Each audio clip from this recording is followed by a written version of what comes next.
Sorry I'm late on posting this, guys, but here's this week's Raw review for the week of November 11th, 2019 on WrestleDOWN. Hey guys, are you ready for your hot tag? Because if you are, it's definitely time to work. Hi, I'm Robert Gibson. I'm Ricky Morton. We're the Rock and Roll Express. And you're watching WGS-TV.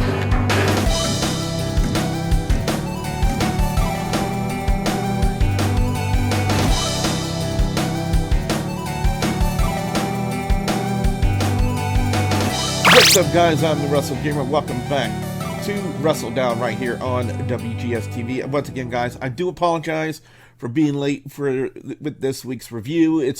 This week has been kind of busy for your friendly neighborhood Wrestle Gamer, along with a lot of the physical therapy I've been doing and then catching up on gameplay videos. I've been kind of swamped with work, but I'm trying to get everything situated so that way I can get into a daily routine of what I need to do when it comes to videos.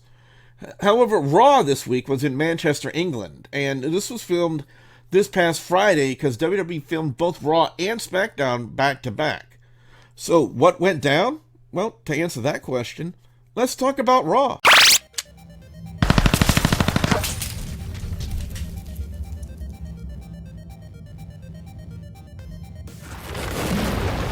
Raw's opening match this week was for the WWE Women's Tag Team Championship as Asuka and Kairi Sane of the Kabuki Warriors defended the championship against Charlotte Flair and Becky Lynch. And I know what you're thinking. It was Natalya and Charlotte who beat the Kabukis in a non-title match. The reason for the switch?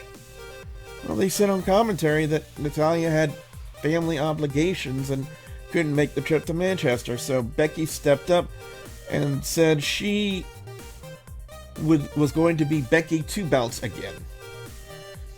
Now, one thing I want to mention, and this is something that I noticed because I am a tiny bit obsessed with Asuka. I mean, just a tiny little bit, just this little bit piece of it obsessed with Asuka. And I know a lot of you are thinking, oh, that's bullshit. But she was wearing some of her gear from when she was in Japan as Cara. The NXT Women's Champion Shayna Baszler made her presence known during the match, which did serve as a major distraction for Becky.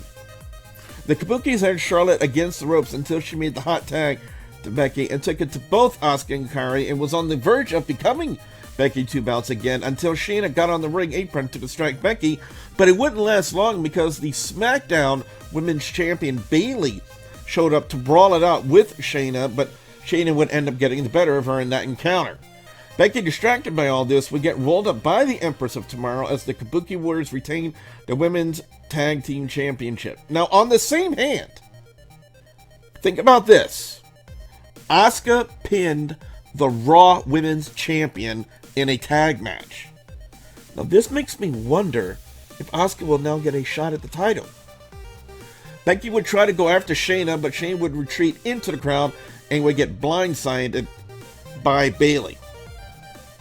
So that's how that opening match went down. Backstage, Randy Orton and Ricochet were having some sort of discussion when they would get interrupted by the OC, who had issues with Humberto Carrillo and tried to bully him and Ricochet out of the locker room. The OC would throw out a challenge to the both of them to find themselves a partner to take them on in a match, and they quickly did, in the form of Randy Orton. So in 1 week, Orton goes from RKOing Ricochet and being a heel to teaming up with Ricochet and Humberto and being a face. Am I the only one confused here? Up next, it was Drew McIntyre taking on Sin Cara. Word is that Sin Cara requested his release from WWE before the trip to Manchester, and they pretty much pulled a Luke Harper on him.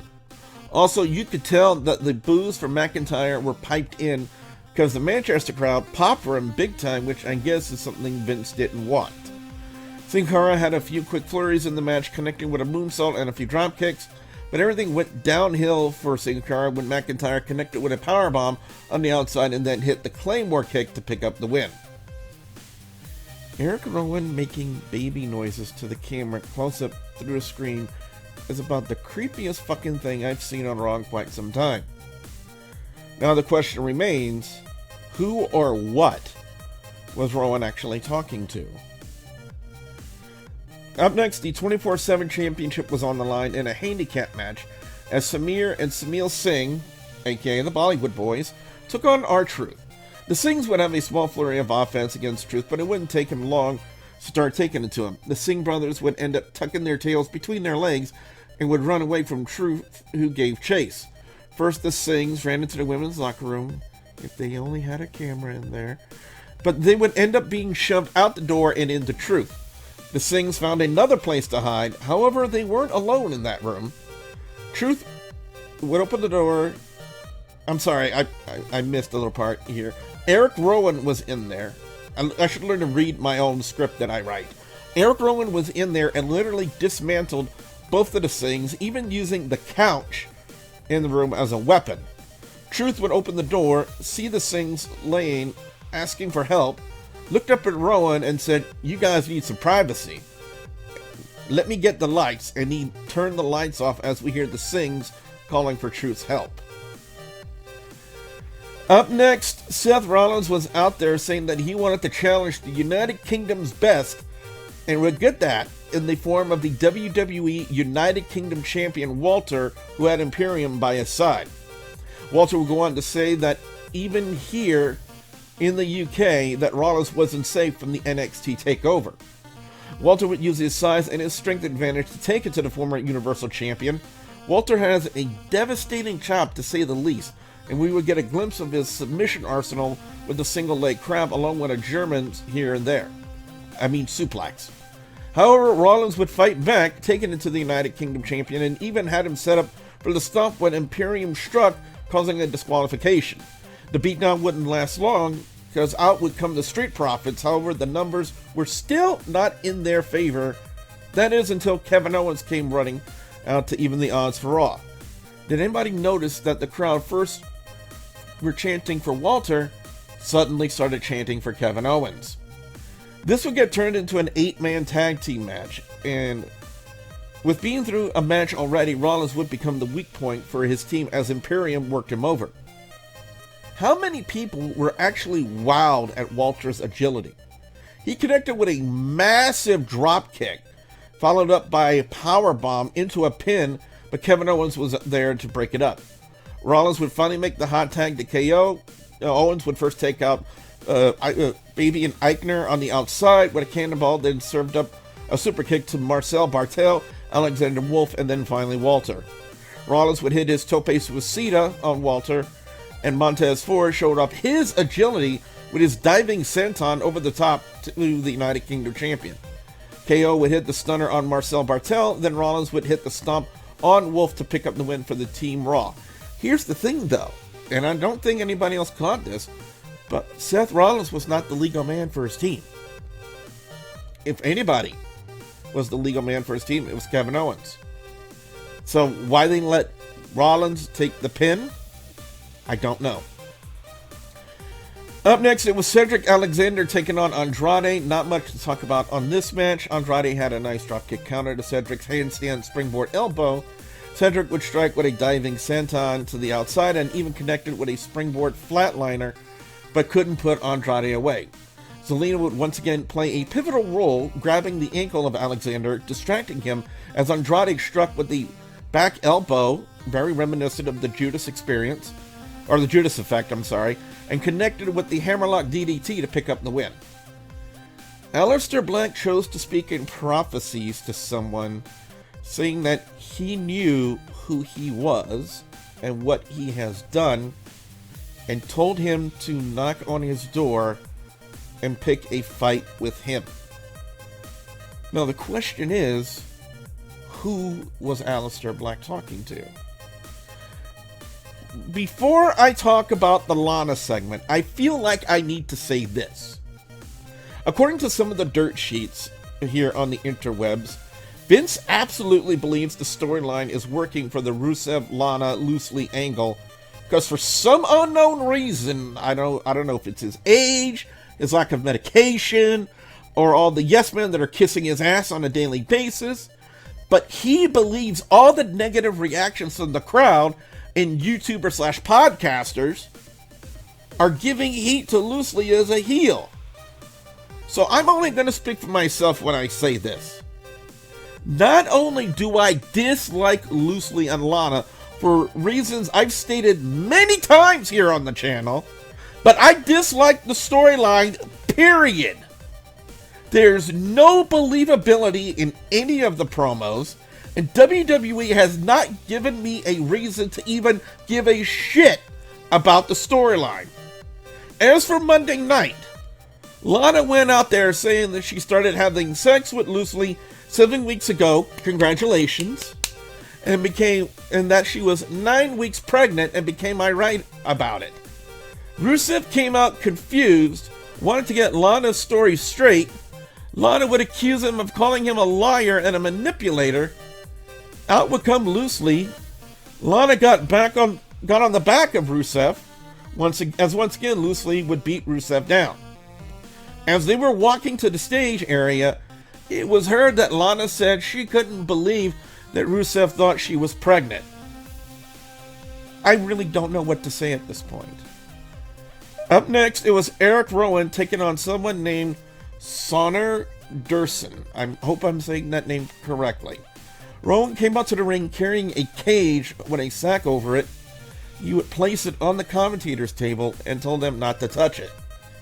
It wouldn't take Rowan long to dispatch of Durson with the Iron Claw Slam to pick up the win. Rowan then picked up said cage and left. I wonder if they're giving Rowan a gimmick similar to that of Black Reign from TNA. I wonder how many people will remember that. Up next, it was the Raw Tag Team Champions, the Viking Raiders, taking on the former NXT UK Tag Team Champions in Mark Andrews and Flash Morgan Webster. First off, did we need the dad joke from the King about Flash Morgan and Flash Gordon? Anyway, Andrews and Webster are all about what they say are high fives and stage dives, and this is something we saw out of them as they took it to both Eric and Ivar.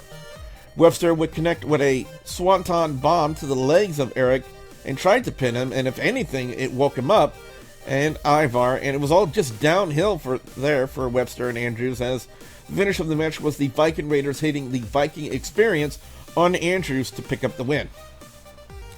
Up next, it was the main event, a 6-man tag team match, as it was the OC, which is AJ Styles, Luke Gallows, and Carl Anderson, taking on Randy Orton, Ricochet, and Humberto Carrillo. One of the main focal points during the match was Ricochet's paranoia of Randy Orton. Orton teased several times during the match of turning on Ricochet and hitting the RKO, but never went through with it. In fact, in the promo before the match, Randy Orton told Ricochet that the last thing he wanted was to let him get inside his head. Humberto played more of the peacekeeper during the match between the two. Now, with both Ricochet and AJ Styles down, Randy Orton set his sights on Ricochet and gave every indication that an RKO was coming his way. He waited until Ricochet was on his feet and saw him, and then turned and struck with Styles with the RKO. And instead of pinning him, Orton tagged Humberto, and Humberto hit a beautiful moonsault on Styles to pick up the win for his team. So if anything, that puts Humberto back in the running for another shot at the United States Championship. So with that in mind, let's go to overall score and thoughts.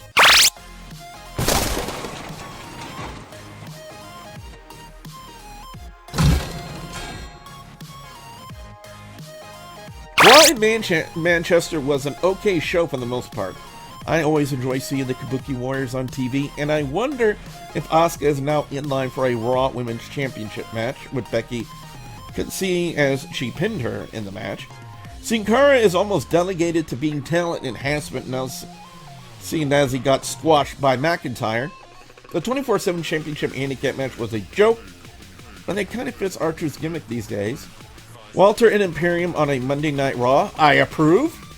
Andrade and Cedric was more of a time filler than anything. The Lana Rusev Loosely storyline has gone beyond the border of absurd. Just what was in Eric Rowan's cage? Was it Rusev's balls? For what it was, Mark Andrews and Flash Morgan Webster did an alright did all right on their Monday Night Raw debut, even though they got squashed by the Viking Raiders. And if anyone knows how to tell a story in the ring, it's Randy Orton. Overall score of Raw this week gets a 2.95 out of 5, with best match of the night going to the Kabuki Warriors beating Becky and Charlotte, with Seth Rollins and Walter a close second. And worst segment of the night, come on guys, you have to know by now, Lana, Loosely, and Rusev. Vince, this is not a good thing. Anyway, guys, that's been my thoughts on Monday Night Raw this week. What I want to know from you guys out there, the viewers and subscribers, your thoughts on Monday Night Raw. What are your overall scores? What are your thoughts on Monday Night Raw? And do you agree that Vince McMahon needs to pull his head out of his own ass when it comes to this storyline with Lana, Loosely, and Rusev? I definitely want to hear what you guys have to say. Be sure you put your comments in the comment section below. If you guys like this video, be sure you slam that like button. Like the channel, and if you guys want to see more of WrestleDOWN right here on the channel, you know the 2 ways you got to do it. You got to leg drop the subscribe button and hit that bell icon to turn on notifications so that way you guys will never miss out on another video right here on my channel. So with that being said, I'm your friendly neighborhood Wrestle Gamer, reminding all of you guys out there to just stay awesome.